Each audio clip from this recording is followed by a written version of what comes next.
Hello, beautiful people, and welcome to Notre Dame Stadium in South Bend, Indiana. Home of the Irish will take on the Aggies.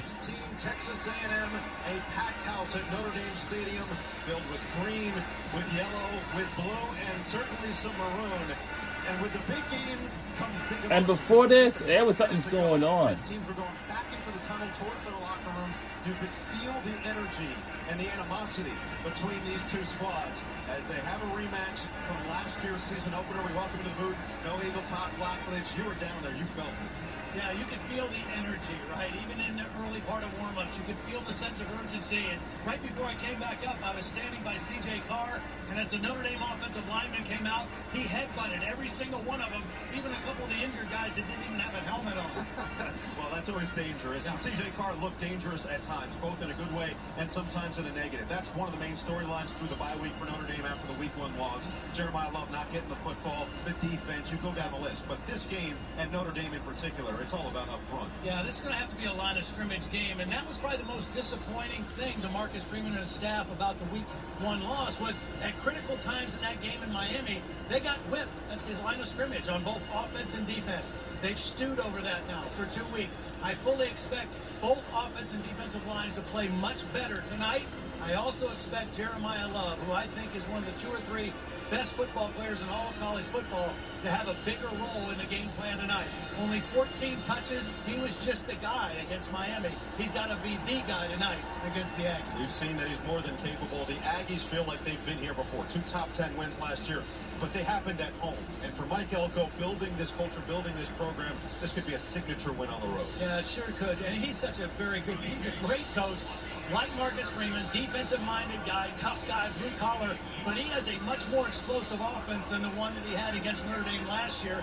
It's led by sophomore quarterback Marcel Reed, who's making his 11th start tonight.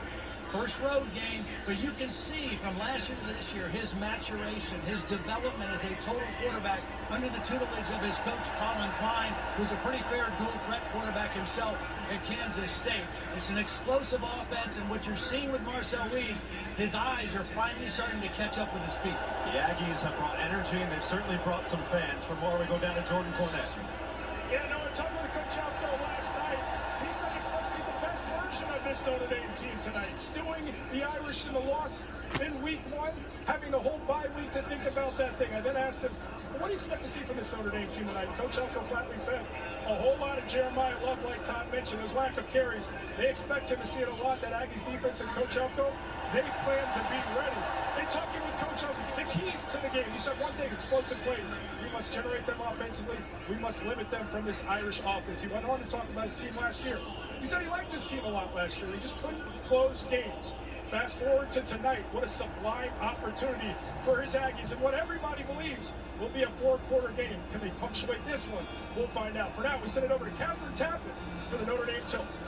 Well, Jordan, in a few minutes, the 8th-ranked Fighting Irish will come running down this tunnel and into a sold-out Notre Dame Stadium for the first time this season.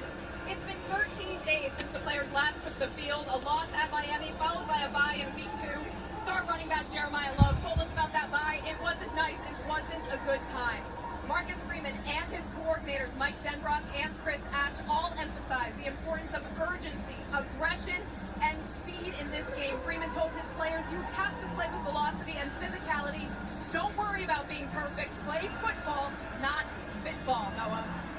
Well, this is about as good as it gets for playing football. Number 8 versus number 16. It has already been a phenomenal day of college football, and we expect this nightcap to deliver in every way. Will it be Notre Dame getting on the board with a win, or A&M getting their revenge? Next on NBC.